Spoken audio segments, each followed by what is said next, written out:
Hey everybody, it's Jason with Parallel Reality coming back with you today with an article from MRC Newsbusters, America's media watchdog, dated February 11th, and it says, what in the name of Orwell? It says the U.S. government paid $2.4 million to Soros-Backed censorship grant. Because of course we did, because hey, it's all the news with U.S. aid and just funding things that nobody knew we were funding and that we shouldn't have been funding. So it says the revelation that the New York Times and Politico received millions collectively in taxpayer dollars from a slew of U.S. government agencies sparked public outrage. But a new investigation by MRC Business will make the scandal of government-funded media even worse. Excuse me, just had a hiccup there. It says MRC Business found out that the Poynter Institute for Media Studies, which houses the notoriously censorial International Fact-Checking Network, or IFCN, was the recipient of at least $2.4 million in obligations from the U.S. government between 2013 and 2025. Notably, the majority of the funding occurred after April 2020 and throughout the Biden administration years. This is the same IFCN whose certified fact-checkers, including Poynter's PolitiFact, were originally employed by Meta to censor conservative viewpoints across Facebook and Instagram over those years. Uh-oh, bad boys. This directly implicates government involvement in the Orwellian censorship enterprise before CEO Mark Zuckerberg rolled that program back. Moreover, Poynter's IFCN was also funded by leftist billionaire and censorship fanatic George Soros to the tune of $492,000 between 2016 and 2019 alone. And there's a video here that you can certainly play in the link below in the description, and we'll skip past that. It says the top Poynter funders, according to usaspending.gov, included the following agencies: Small Business Administration at $1.67 million, the U.S. Agency for Global Media at $423,781, and the State Department. Oh, wonderful. $367,535 for them, and it says, but it gets worse. It says Poynter drew massive backlash in 2019 when it tried to blacklist at least 29 conservative news outlets as unnews. The list feature, I guess they forgot a word here, so I'll say the list features prominent right-leaning news sources such as Breitbart, Daily Signal, Daily Wire, Free Beacon, Judicial Watch, Life News, LifeSite News, LifeSet, Live Action News, PJ Media, Project Veritas, Red State, The Blaze, Twitchy, and The Washington Examiner. The public outcry was so fierce that Poynter retracted its blacklist. In 2023, MRC Free Speech America also revealed that Poynter's then Associate Director, Christina Tartaglia, I apologize if I'm saying that wrong, was on the advisory panel of the anti-conservative media government-backed Global Disinformation Index, or GDI, representing Poynter and IFCN. And if that wasn't bad enough, both censorship giants, I can talk, Google and YouTube had launched a $13.2 million partnership with the they got the letters backwards here, it's the IFCN, in November 2022 to launch the Global Fact Check Fund. It says this was after Poynter's IFCN published an open letter earlier that year decrying YouTube's lack of censorship on its platform. One of its recommendations involved YouTube acting against repeat offenders that produce content that is constantly flagged as disinformation and misinformation.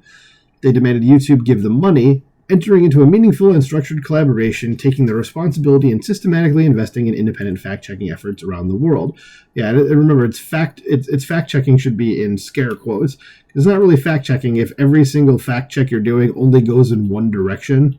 That's propaganda, my friends. This Poynter, which ironically bills itself as the gold standard of journalism, also has a sordid history of pushing extreme wokeism on reporters' stories. Poynter published guidance for journalists in January 2022 that sought to obliterate the standard of using gendered language in reporting. That's retarded. Why would you do that? You kind of need to have that in most cases.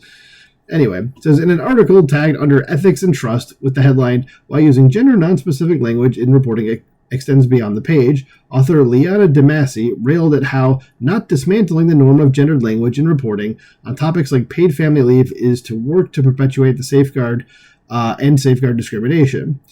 It's literally not. Like, learn what these words mean and come back to us when you actually know. It says, Poynter dubbed DeMasi a queer Brooklyn-based writer with they-she pronouns. And there's your problem right there.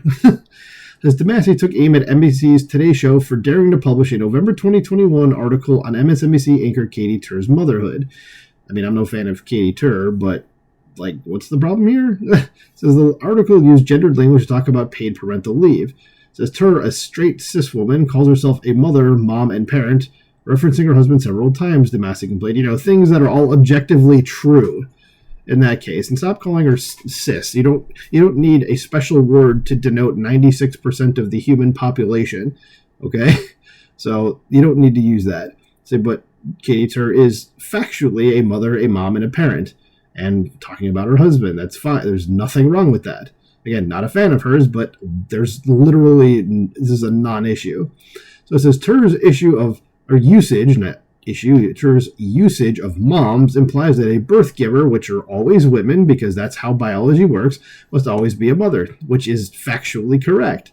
After this distinction, Tur uses the term partner, a gender-neutral and inclusive term, one that she could have substituted throughout her dialogue. These are the people that shouldn't be in charge of anything. Like, tell this person to F off and just move about your life as if you never even dealt with them. Like, these are useless people in society. I'm going to control everything that you say because I don't like that you're calling things objectively what they are.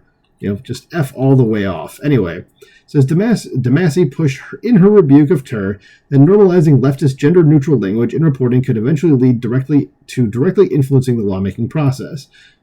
Okay. It says, and guess what? The U.S. government was funneling tax dollars into Poynter's independent apparatus the entire time. It says paging Elon Musk and Doge.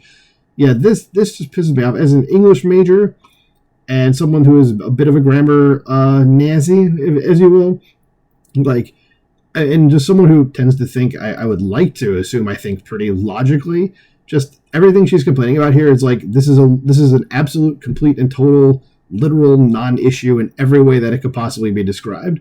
Like, you're complaining about nothing. Okay? And again, anybody that says something like this, just tell them to F off, move about your life. Simple as that. Anyway, so let me know what you think about this in the comments below. Please like, share, subscribe, and I'll talk to you soon. Bye.